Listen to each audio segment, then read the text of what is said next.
Assalamu alaikum, dear viewers, and welcome back to our channel. Today, we will continue with our interesting and highly demanded series of the world of the jinn and try to understand some more hidden and interesting facts about the jinns that we are not aware of.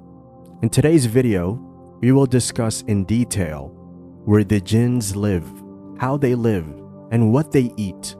So without any further wait, let's delve into the topic. First of all, let us try to understand who was the first jinn. The first jinn that we can understand from the Quran and Hadith is that he was none other than Iblees. Iblees was a jinn, and he used to reside in the heavens among the angels before being cast out by Allah subhanahu wa ta'ala from the heavens after the prostration incident. Now you may ask, why Iblees, being a jinn, was living among the angels? It is because earlier Iblees was a very devout jinn, and because of his high quality of worship and devotedness, he was granted the permission to reside with the angels as a form of gift. But because of his refusal to prostrate to Adam alayhi salam, when Allah subhanahu wa ta'ala asked him to do so, he was expelled from heaven and destined for hellfire.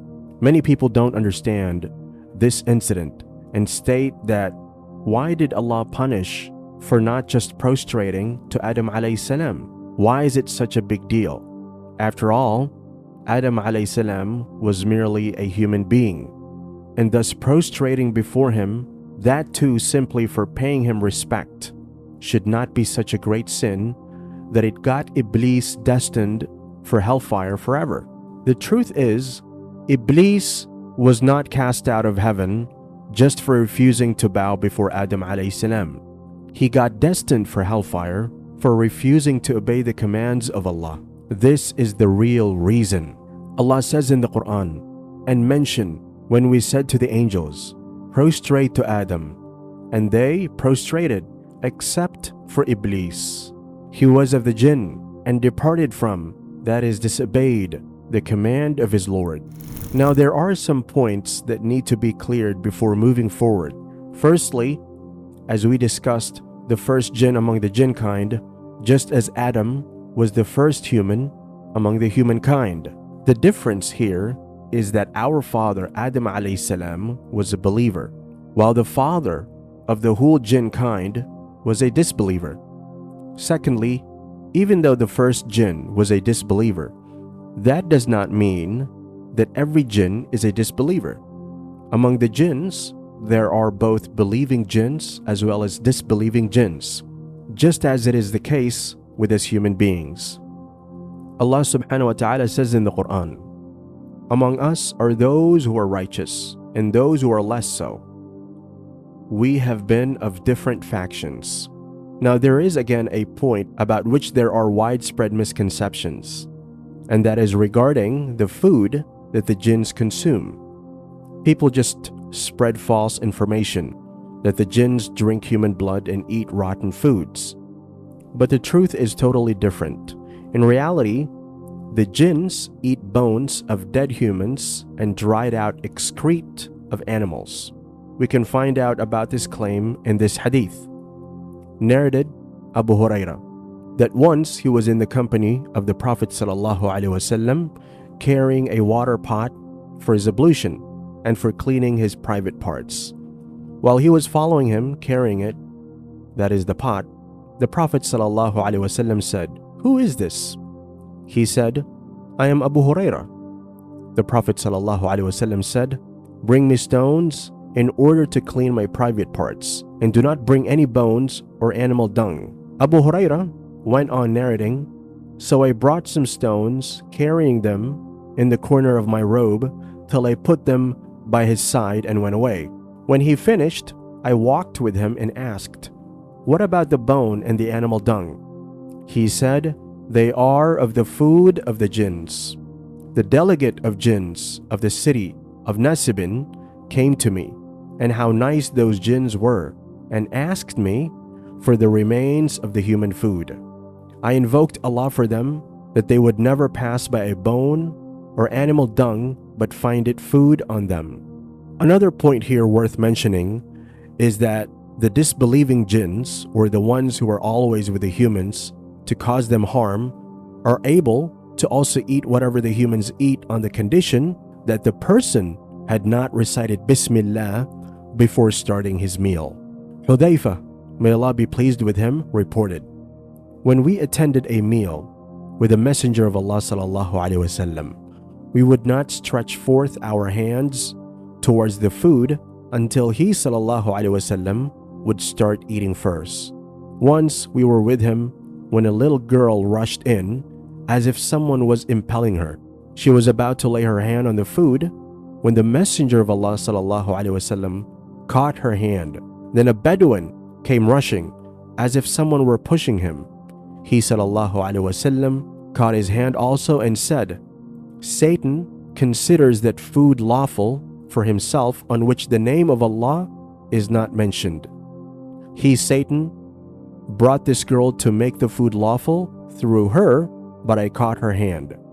Then he brought the Bedouin to make it lawful through him, but I caught his hand too. By him in whose hand my soul is. Now Satan's hand is in my grasp along with their hands.' Then he mentioned the name of Allah and began to eat." By this hadith, we can understand that the disbelieving jinns share the food of humans when we do not invoke the name of Allah before eating it. And similar is the case with drinking water. Now, after getting to know that the jinns eat and drink, we should also know where the jinns reside, so that we as humans should avoid crossing the areas where the jinns who like to cause harm to us live. The areas where the harmful jinns reside are mostly those places that are dirty and filthy. For example, near dustbins, toilets, and places where waste materials are dumped. Places like the jungle, mountains, graveyards, and even houses that have not reported any human activity and were left alone for a very long time also become homes of the jinns. That is why we are advised not to travel to these desolate places so as to avoid unnecessary trouble. And if sometimes, due to unavoidable circumstances, we do find ourselves in these places, then we are advised to do constant dhikr of Allah subhanahu wa ta'ala to be safe. Allah subhanahu wa ta'ala says in the Quran, "And whoever turns a blind eye to the reminder of the most compassionate, we place at the disposal of each a devilish one as their close associate." Therefore, to avoid getting the devil or jinn as a close associate and to get Allah's protection from them, do as much dhikr as possible, especially Surah Nas and Surah Falaq, which specifically contain the verses for our protection and safety. Apart from the areas discussed, the jinns are also found in the marketplaces, and hence it is advised for us to not enter the marketplace before everyone else does and not leave the marketplace as last, because in such areas, the jinn tries their best to manipulate the humans to do wrong. Salman al-Farisi, may Allah be pleased with him, said, "The Prophet ﷺ said, 'Do not, if you can help, be the first to enter the market, and the last to leave it, because it is an arena of Satan, and the standard of Satan is set there.'" All by Allah, if you will ponder over this hadith, you will find it so correct, as it is true that in marketplaces, the Satan manipulates the seller to be dishonest with his customer. The customer sometimes shoplifts some items when the seller is not aware. Men and women freely mix in these places and pass lustrous gazes to each other. And there are innumerable such opportunities for the Satan in these marketplaces where we all love to go so much. We Muslims should avoid going to the marketplace. And even if it is necessary, entering first and exiting last should be avoided at all costs. There are also some other places that are specifically mentioned where the jinns reside.